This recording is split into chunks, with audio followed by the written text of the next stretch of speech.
बिस्मिल्लाहिर्रहमानिर्रहीम। शुरू अल्लाह पाक के बबरकत नाम से जो दिलों का हाल बखूबी जानता है। सलामु अलैकुम लिसनर्स, आप सब कैसे हैं? जो दोस्त इस चैनल पर नए आए हैं वो बराए मेहरबानी चैनल सब्सक्राइब करके बेल नोटिफिकेशन ऑन कर दें ताकि नई आने वाली वीडियोस आपको सबसे पहले मिल जाए। प्यारे लिसनर्स, आज मैं आपके लिए लाई हूँ अंबर नागमारिया सीरीज की इस नंबर 37 समंदरी कज़्ज़ाक़ का दूसरा हिस्सा पेश खिदमत करने जा रही हूँ। तो लिसनर्स, चले चलते हैं कहानी की तरफ।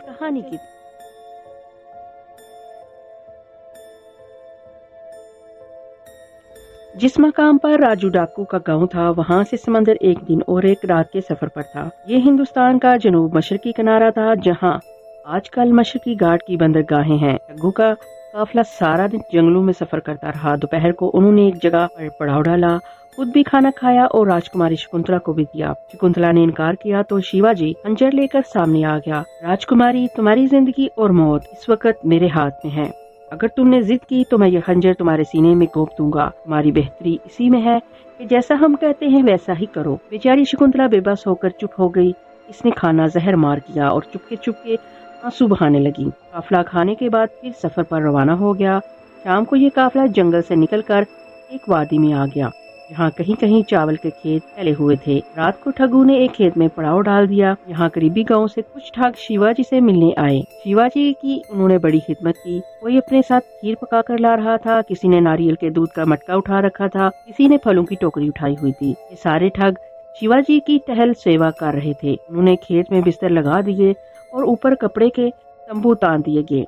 रात कुछ ठग सो गए और कुछ पहरा देते रहे। रात भर बारी बारी पहरा बदलता रहे। शकुंतला पहले तो जागती रही और सोचती रही कि यहाँ से कैसे भागे, भागकर कहाँ जाए। फिर इसे नींद आ गई और वो सो गई। सुबह इसकी आंख खुली तो वो ठगों का काफिला वहाँ से कूच करने के लिए तैयारी कर रहा था। काफिला चल पड़ा। अब वो मंजिल पर पहुँचने ही वाले थे। शकुंतला ने देखा कि जंगल खत्म हो गए थे और अब जगह जगह नारियल के दरख्तों के झुंड शुरू हो गए थे। जमीन भी रेतली हो गई थी। इसका मतलब ये था कि समंदर का किनारा करीब आ रहा था। हवा में समंदर की नमी महसूस होने लगी थी। शिवाजी ने घोड़ों की रफ्तार तेज कर दी। वो समंदर के किनारे जल्द अज जल्द पहुंचना चाहते थे। सूरज इनके सरों के ऊपर आया तो सामने दूर समंदर के गहरे नीले पानी की चादर शीशे की तरह चमकती दिखाई दी। शकुंतला घोड़े पर सवार थी। इसका दिल समंदर को देखकर घबरा गया।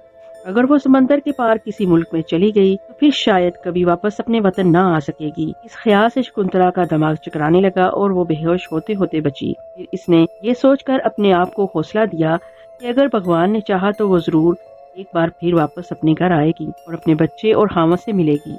लेकिन इस वक्त वो अपने वतन से हजारों मील दूर जा रही थी। ये लोग हिंदुस्तान के मगरबी घाट के एक गुमनाम से बंदरगाह पर पहुंच रहे थे, जहाँ आमतौर पर डाकू के जहाज आकर किनारे लगा करते थे। ये बहरी डाकू यहाँ से खुराक वगैरह हासिल करते और आगे निकल जाते। बहरी डाकू के जहाज किसी बड़ी और कानूनी बंदरगाह पर लंगर डालकर खड़े नहीं हो सकते थे और ना वो किसी ऐसी बंदरगाह से खाने पीने की चीजें हासिल कर सकते थे। इस काम के लिए उन्होंने बाज मुल्कों और बाज जजीरों पर गैर कानूनी बंदरगाहें बना रखी थी, जहाँ स्मगलर और ठग किस्म के लोग इनको अनाज, फल, पानी और गर्म मसाले और कपड़ा सप्लाई किया करते थे। ये बंदरगाह भी इसी किस्म की गैर कानूनी बंदरगाह थी। दूर किनारे से थोड़े फासले पर समंदर में एक बादबानी जहाज लंगर टाले खड़ा था। जहाज के बादबान लिपटे हुए थे। समंदर पर कुछ लोग नीचे कश्तियों में से बोरियां उठा उठा कर रख रहे थे। ऐसे लगता था कि जहाज सफर पर रवाना होने की तैयारियां कर रहा है। ठगों का काफिला समंदर के किनारे पहुंच गया।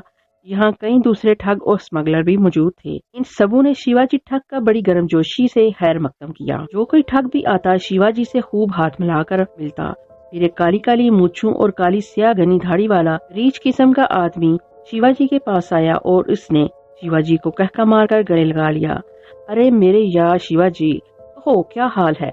इस दफा किधर को जाने का इरादा है? शिवाजी ने कहा, कप्तान मैं इस दफा जापान जा रहा हूँ। मालूम हुआ कि वो रिचनुमा आदमी बहरी डाकू के जहाज का कप्तान है। इसने आंख मार कर पूछा, साथ कुछ माल भी है कि नहीं? शिवाजी ने कहा, बहुत माल है कप्तान, फिक्र न करो, अशरफियाँ ही अशरफियाँ हैं और जापान जाकर और माल मिल जाएगा। कप्तान ने कहा, शाबाश मेरे बनारसी ठग।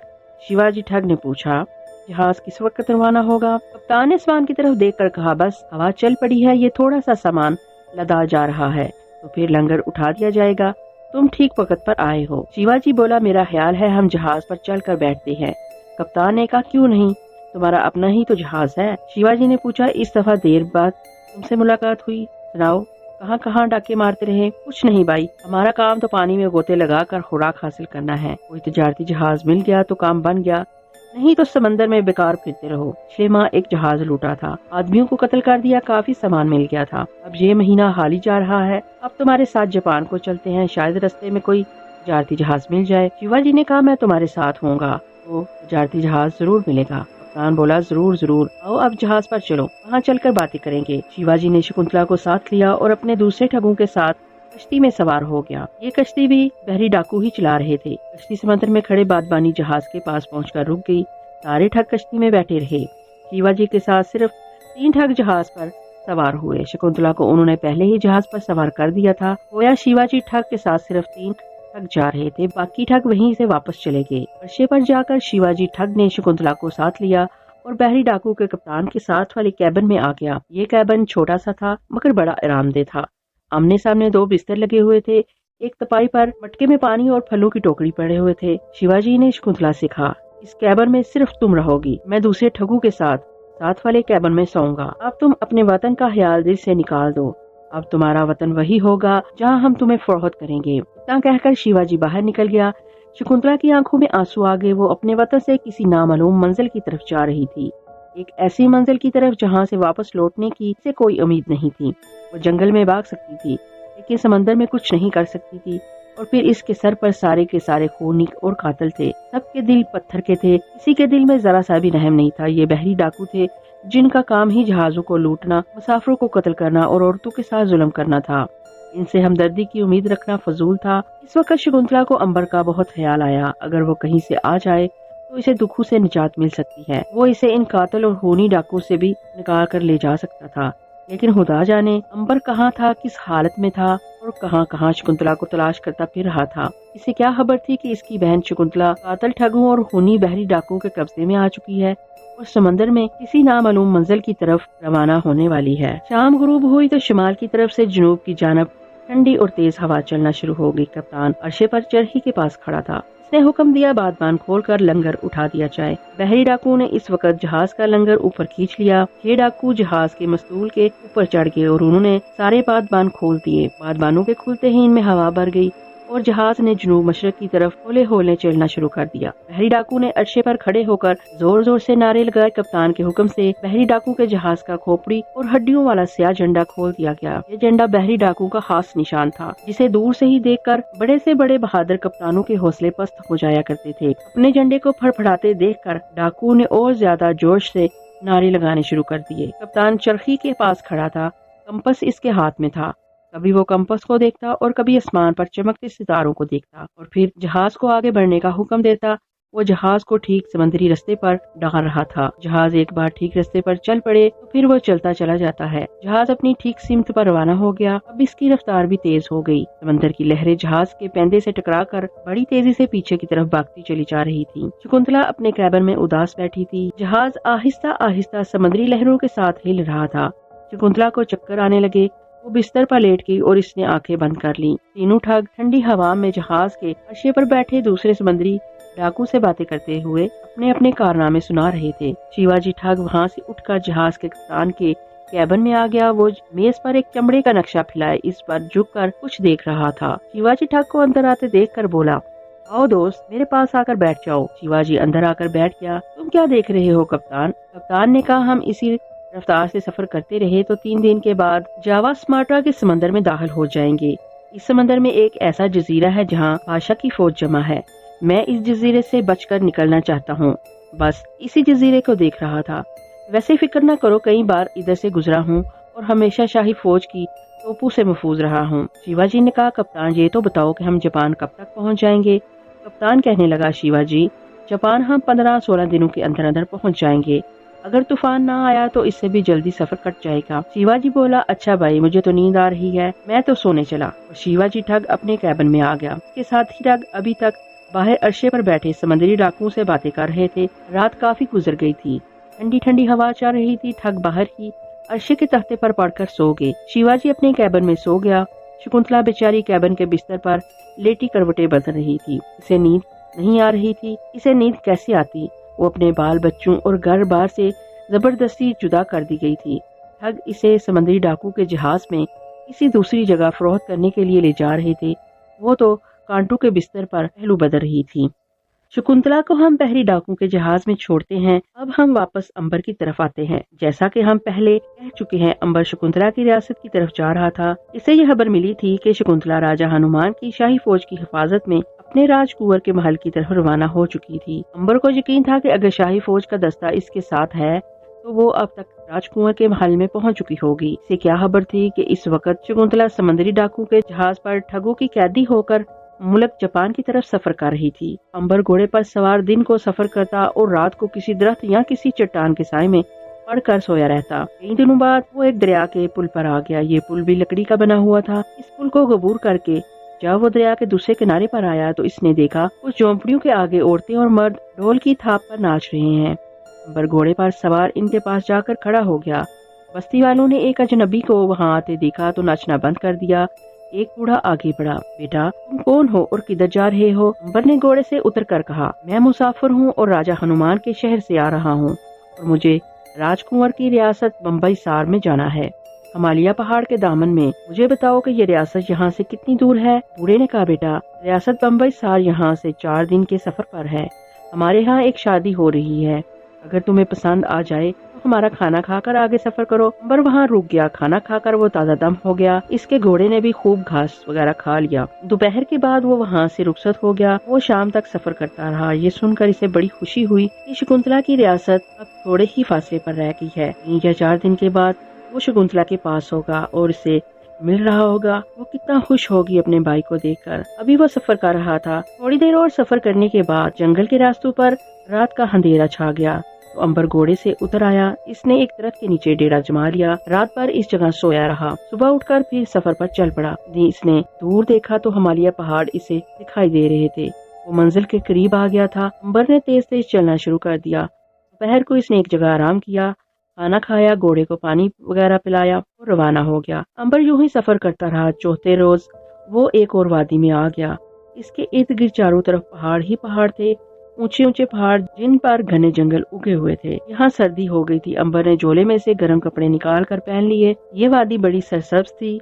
वो एक पहाड़ की ढलान पर से उतरकर वादी में आ गया। यहाँ हर तरफ मकई और सरसों के खेत फैले हुए थे और 1-2 जगह पर किसान हल चला रहे थे। अंबर घोड़ा लेकर एक किसान के पास आ गया। इसने किसान से पूछा कि राजा कुंवर का शहर बम्बई सार किस जगह पर है। किसान ने हल रोककर अंबर की तरफ देखा और कहा, भाई, तुम इस वक्त रियासत बम्बई सार में ही हो। अंबर ने कहा, राजा कुंवर का महल यहाँ से कितनी दूर है? किसान बोला, तुम इस सामने वाली पहाड़ी की दूसरी जानब जाओगे तो सामने राजकुंवर का महल नजर आएगा। क्या तुम किसी लंबे सफर से आ रहे हो? हाँ भाई, शुक्रिया। अंबर किसान का शुक्रिया अदा करके इस पहाड़ी की तरफ चल पड़ा जिसकी दूसरी जानब रियासत बम्बई सार की राजा कुंवर का महल था। पहाड़ी पर से जब वो दूसरी तरफ आया तो सामने सुनहरी धूप में राजमहल के मीनार चमक रहे थे। राजमहल के इर्द गिर्द बम्बई सार का छोटा सा शहर फैला हुआ था। शहर और महल को देखकर अंबर के चेहरे पर खुशी की लाली आ गई। वो आखिर अपनी मंजिल पर पहुंच गया था। इसे यूं महसूस हुआ जैसे इसके सामने शकुंतला खड़ी मुस्कुरा रही है। इसका दिल अपनी बहन से मिलने के लिए बेचैन हो गया। वो जब मुझे अचानक महल में देखेगी तो किस कदर हैरान होगी, किस कदर खुश होगी। अंबर दिल ही दिल में सोचकर खुश होने लगा। इसे भला क्या खबर हो सकती थी कि राजमहल के अंदर उदासियां इसका इंतजार कर रही हैं। वो घोड़े को दौड़ाता हुआ महल के दरवाजे की तरफ चल पड़ा। जब से वो राजा हनुमान के महल से चला था, पहली बार घोड़े को दौड़ा रहा था। शायद घोड़े को भी पता चल गया था कि इसका सवार मंजिल पर पहुंचने वाला है, इसलिए वो भी बड़ी खुशी खुशी भागता हुआ चला जा रहा था। यहाँ सड़क अगरचे कच्ची थी मगर चौड़ी और सायादार थी। अंबर घोड़ा दौड़ाता शहर के दरवाजे पर आ गया। शहर का दरवाजा ऊंचा था और ड्योढ़ी में राजकुंवर के सिपाही पहरा दे रहे थे। अंबर इनके करीब जाकर रुक गया। एक सिपाही ने आगे बढ़कर अंबर से पूछा, तुम कहाँ से आए हो? अंबर ने कहा, मैं राजा हनुमान के महल से आया हूँ और तुम्हारे राजकुंवर के लिए एक बड़ा ही जरूरी पैगाम साथ लेकर आया हूँ। क्या मुझसे पहले राजा के सिपाही नहीं आए? सिपाही बोला, कौन से सिपाही? राजा हनुमान के साथ एक पालकी भी थी जिसमें राजकुमारी बैठी हुई थी। क्या तुमने राजकुमारी की सवारी को यहाँ से नहीं गुजारा? सिपाही बोला, मालूम है तुम्हारी मौत सर पर मंडला रही है, जो हमारे राजकुंवर की मुसीबत और परेशानी के साथ खेलने की कोशिश कर रहे हो। क्या मतलब? अंबर ने ताज्जुब से पूछा। मतलब ये कि यहाँ से किसी राजा हनुमान के सिपाही राजकुमारी की सवारी लेकर नहीं गुजरे। अंबर एकदम खामोश हो गया। इसने सर उठाकर पूछा, क्या तुम सच कह रहे हो? यहाँ से राजकुमारी की सवारी नहीं गुजरी? सिपाही ने कहा, भाई तुम्हारा दिमाग खराब हो गया है। अगर राजकुमारी शकुंतला राजमहल में वापस आ चुकी होती तो तुम्हें महल पर छाई हुई उदासी कहीं नजर न आती। तुम्हें हर तरफ शादियानों की आवाजें सुनाई देती। शहजादी को राजमहल से जुदा हुए आज पूरा साल होने को जा रहा है। इसका प्यारा बच्चा माँ की याद में रो रो कर हलकान हो गया है। भगवान जाने हमारी राजकुमारी बेचारी कहाँ कहाँ ठोकरें खा रही है। अंबर के दिल पर ओस पड़ गई। इसका चेहरा उदास हो गया। वो घोड़े से उतरकर सिपाही के पास आकर बैठ गया। सिपाही ने पूछा, भाई तुम कहाँ से आ रहे हो और ये कैसा संदेशा लेकर आए हो कि राजकुमारी यहाँ पहुँच गई होगी? अंबर ने ठंडी आंख डाल कर कहा, मैं ये सारी बातें राजा कुंवर से जाकर करना चाहता हूँ। मैं राजा हनुमान के शहर से चलकर यहाँ तक आ रहा हूँ। मुझे राजकुंवर से मिलकर इन्हें एक जरूरी पैगाम देना है। सिपाही ने कहा, आप शौक से चले जाएं। यहाँ से निकलकर आप शहर में दाखिल हो जाएंगे। शहर के बीच में आपको राजा कुंवर का महल मिलेगा। आप वहाँ दरबान से कहकर राजा कुंवर से मिल सकते हैं। शुक्रिया दोस्त। अंबर घोड़े पर सवार होकर शहर में आ गया। इसका दिल ये सुनकर एकदम बुझ सा गया था कि शकुंतला अभी तक महल में नहीं पहुँची। हालांकि वो शाही फौज के साथ हनुमान राजा के शहर से इससे कई रोज पहले निकल चुकी थी। शाही सवारी बड़ी तेजी से सफर किया करती है। इसने सोचा हो सकता है रास्ते में किसी दरिया का पुल टूट गया हो और इन्हें दरिया पार करने में दुश्वारी आई हो और देर लग गई हो, लेकिन वो जिस दरिया पर से गुजरा था इसके सारे के सारे पुल सलामत थे। और फिर ये बरसात का मौसम भी नहीं था कि बारिशों की वजह से दरिया में सैलाब आ गया हो। अंबर इन्हीं ख्यालों में गर्क शहर में से गुजर रहा था। राजमहल के दरवाजे पर दरबान पहरा दे रहे थे। इसने अंबर से पूछा कि वो कौन है और किससे मिलना चाहता है। अंबर ने इसे भी यही बताया कि वो राजा हनुमान के शहर से आ रहा है और राजकुंवर को एक जरूरी पैगाम देना चाहता है। दरबार ने कहा, हम तुम्हें ऐसे अंदर जाने की इजाजत नहीं दे सकते। हाँ, राजकुंवर से पूछ लेते हैं। अगर उन्होंने इजाजत दी तो तुम्हें अंदर भेज देंगे, वरना तुम्हें इसी जगह से वापस जाना होगा। अंबर के लिए सिवाय इसके और कोई रास्ता नहीं था कि वो राजकुंवर को पैगाम भिजवाए। चनाचे इसने राजकुंवर को एक सिपाही के हाथ कलवा भेजा कि एक आदमी राजकुमारी के बारे में खास पैगाम लेकर महल के दरवाजे पर आया है और राजकुंवर से मिलना चाहता है। सिपाही महल के अंदर चला गया। इस वक्त राजकुंवर अपने खास कमरे में वजीरों के साथ बैठा किसी खास बात पर गुफ्तगू कर रहा था। सिपाही ने जाकर झुक कर सलाम किया और कहा, महाराज, राजा हनुमान के शहर से एक आदमी आया है और राजकुमारी के बारे में खास पैगाम लाया है। ये सुनना था कि राजकुंवर एकदम से उठ खड़ा हुआ। हाँ है आदमी, इसे फौरन अंदर भेजो। सिपाही जाने लगा तो राजकुंवर जल्दी से बोला, नहीं, हम खुद जाकर इससे मुलाकात करते हैं। राजकुंवर ने वजीरों को बर्खास्त कर दिया और तेज तेज कदम उठाता राजमहल की ड्योढ़ी में आ गया। सारे सिपाही राजकुंवर को यूं आता देखकर जल्दी से झुक गए। अंबर ने देखा कि एक खूबसूरत और नाजुक सा शहजादा इसके पास आकर रुक गया, जिसके चेहरे पर बड़ी उदासी छाई हुई थी। अंबर ने झुककर राजकुंवर को आदाब पेश किया और कहा, राजकुंवर जी, मैं आपके महल में जाकर आपसे कुछ खास बातें करना चाहता हूँ। राजकुंवर ने कहा, क्या तुम हमारी राजकुमारी के बारे में कुछ खबर लाए हो? ऐसा ही समझ लें। राजकुंवर अंबर को अपने साथ महल के खास कमरे में ले आया। अंबर एक गदीले पर बैठ गया। राजकुंवर ने कमरे को तमाम लोंडियों और गुलामों से खाली करवा दिया। फिर बड़ी बेताबी से पूछा, भगवान के लिए मुझे जल्दी से बताओ, मेरी रानी कहाँ है? अंबर ने गहरा सांस भर के कहा, राजकुमार, यही बात मैं आपसे पूछना चाहता हूँ कि राजकुमारी कहाँ है? वो अब तक राजमहल में क्यों नहीं पहुँची? इसे तो राजा हनुमान के महल से चले हुए 2 महीने हो गए हैं। राजकुंवर बोला, ये तुम क्या कह रहे हो? मुझे सारी बात खोल कर बयान करो। अंबर ने कहा, महाराज, मेरी बातों को गौर से सुने। मेरा नाम अंबर है। मैं मुल्क अफ्रीका का हकीम हूँ। मैं एक समुद्री सफर कर रहा था कि एक बंदरगाह पर एक लड़की को डाकू के पंजे में देखा। इस लड़की का नाम शकुंतला था। राजकुंवर ने जल्दी से कहा, हाँ, शकुंतला हमारी रानी का नाम है। फिर क्या हुआ? फिर वो कहाँ चली गई? अंबर बोला, महाराज, इसके बाद मैंने शकुंतला को डाकू के पंजे से रिहाई दिलाई। शकुंतला ने मुझे बताया कि वो आपकी बीवी है और डाकू इसे राजमहल से अगवा करके ले गए थे। वो आपको और अपने प्यारे बच्चे को याद करके रो रही थी। मैंने इसे तसल्ली दी और कहा, तुम मेरी बहन हो और मैं इस वक्त तक मुल्क जापान नहीं जाऊंगा जब तक कि तुम्हें तुम्हारे राजकुंवर के पास ना पहुंचा दूं। राजकुंवर ने परेशानी से पूछा, फिर क्या हुआ? ये हुआ कि इसके बाद अंबर ने राजकुंवर को सारी कहानी खोलकर बयान कर दी। किस तरह वो शकुंतला को लेकर जंगल जंगल समंदर फिरता रहा, फिर किस तरह वो मुल्क हिंदुस्तान के साहिल पर आया, किस तरह वीरान जजीरों में भटकता फिरा, फिर कैसे शकुंतला को आदमखोरों से बचाया और फिर किस तरह वो जगह हिंदुस्तान में आकर इससे जुदा हो गई। इसके बाद जब मैं राजा हनुमान के शहर पहुंचा تو وہاں سے مجھے معلوم ہوا کہ شکنتلا کو راجا نے شاہی سواری کے ساتھ ریاست بمبئی سار کی طرف روانہ کر دیا ہے۔ میں خوش ریاست کی طرف چل پڑا۔ اب آپ کے پاس آیا ہوں تو معلوم ہوا راجکماری کی سواری ابھی تک نہیں پہنچی۔ راجکمار سر پکڑ کر بیٹھ گیا۔ میرے بھائی امبر، میں تمہارا بے حد شکر گزار ہوں کہ تم نے راجکماری شکنتلا کو اپنی بہن سمجھ کر اس کی مدد کی، اسے ڈاکوؤں اور آدم خوروں سے بچایا اور پھر اسے لے کر مارے پھرتے رہے، مگر قسمت میں ابھی میری پریشانی اور راجکماری کا غم لکھا ہے۔ امبر نے کہا، راجا کنور، یہ بھی تو ہو سکتا ہے کہ رستے میں سواری کو کسی جگہ دیر لگ گئی ہو۔ ہاں، ایسا بھی ہو سکتا ہے، ہمیں کچھ وقت انتظار کرنا چاہیے، شاید راجکماری کی سواری آ جائے۔ کاش میں اور میرا بچہ جو کہ ماں کے غم میں سوکھ گیا ہے راجکماری کی دوبارہ شکل دیکھ کر نہال ہو سکیں۔ امبر راج محل میں ٹھہر گیا۔ اسے ایک امید سی تھی کہ شاید شکنتلا کی سواری کو رستے میں کسی جگہ کوئی دقت پیش آ گئی ہو، شاید وہ 2-4 دنوں بعد اس راج محل میں آ جائے، مگر جانے کیوں اس کا دل اسے بار بار کہہ رہا تھا کہ شکنتلا اب واپس نہیں آ سکتی۔ ایک ہفتہ گزر گیا۔ امبر راج کنور کے محل میں شکنتلا کی سواری کی راہ دیکھ رہا تھا۔ راج کنور کے دل میں کبھی امید کا چراغ جلتا اور کبھی ٹمٹمانے لگتا، جیسے ابھی بجھ جائے گا۔ 2 ہفتے گزر گئے، شکنتلا راج محل میں داخل نہ ہوئی، اور پھر 1 مہینہ گزر گیا۔ شکنتلا کو نہ آنا تھا اور نہ آئی۔ اب امید کا دیا گل ہو چکا تھا۔ راج کنور کو یقین ہو چکا تھا کہ راجکماری نہیں آئے گی۔ اسے خیال آیا کہ کہیں یہ شخص امبر اس کے ساتھ جھوٹ تو نہیں بول رہا، مگر پھر اس نے سوچا کہ اسے جھوٹ بولنے کی کیا ضرورت تھی۔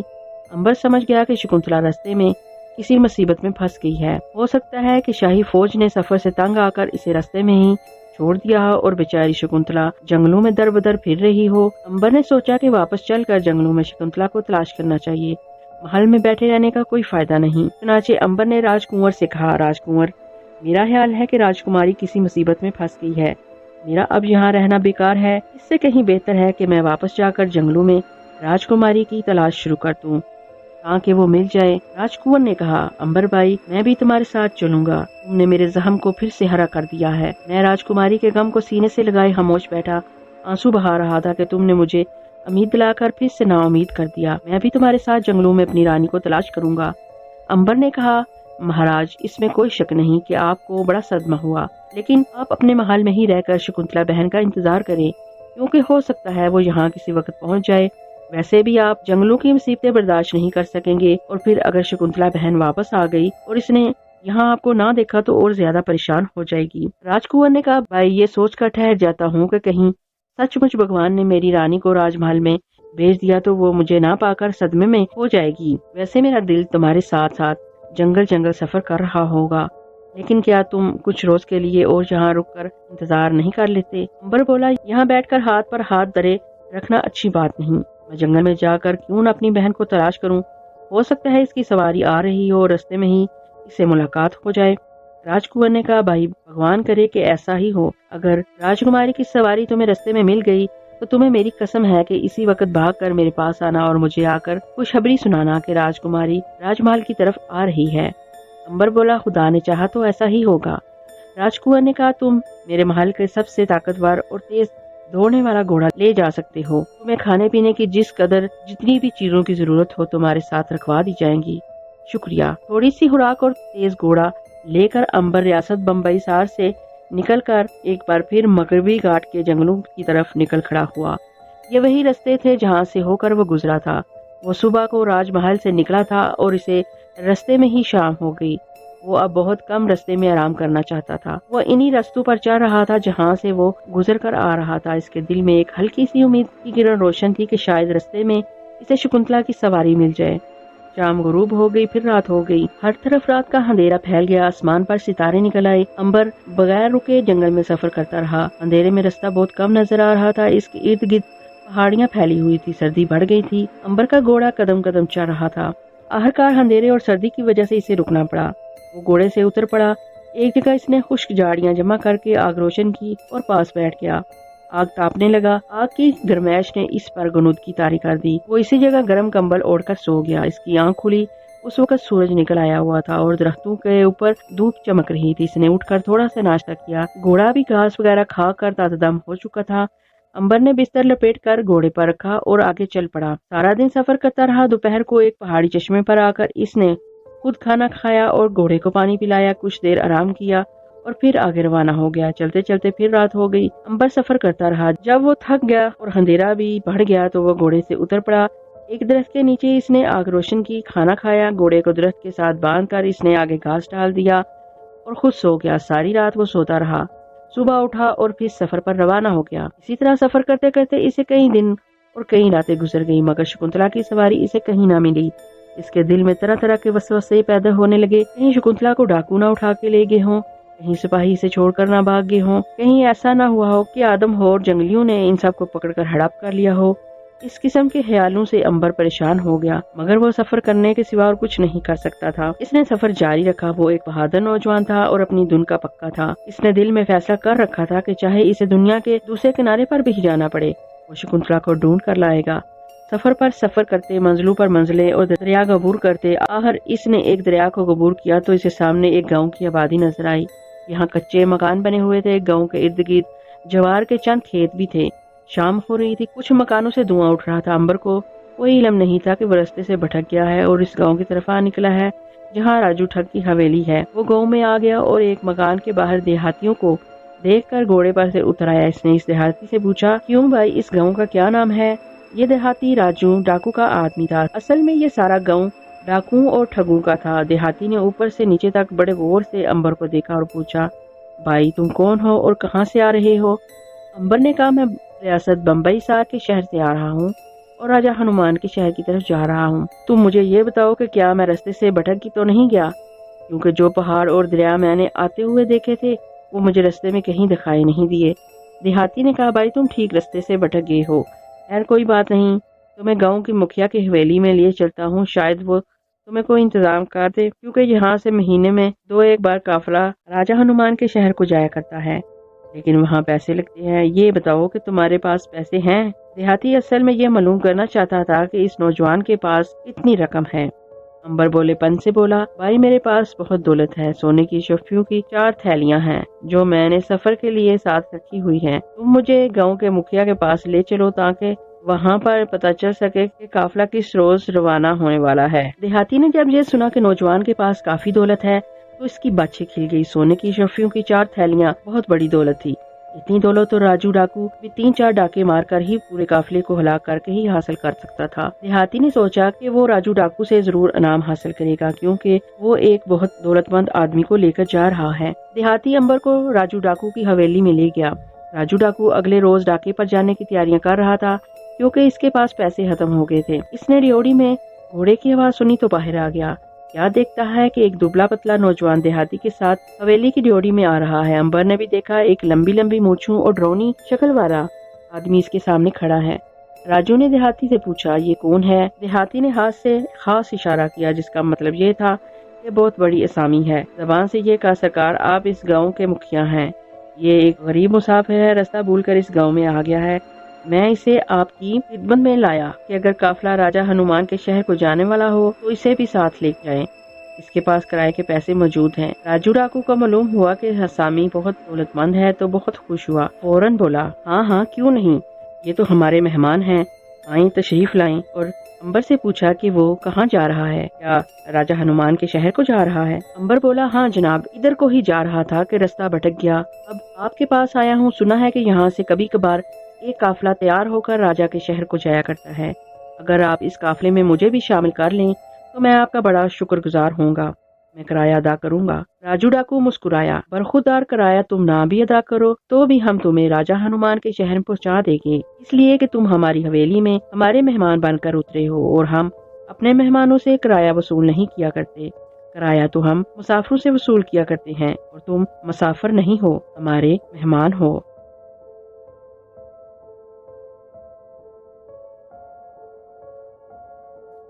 تو پیارے لیسنرز، یہاں تک کی کہانی آپ کو کیسی لگی؟ اپنی رائے کا اظہار کمنٹ باکس میں ضرور کریے گا، کیونکہ آپ کی رائے میرے لیے بہت قیمتی ہے۔ پلیز مجھے سپورٹ کریے گا۔ اس کہانی کا نیکسٹ پارٹ جلد ہی لے کر آؤں گی، تب تک کے لیے اپنی دعاؤں میں یاد رکھیے گا۔ پھر ملیں گے انشاءاللہ۔ اللہ حافظ۔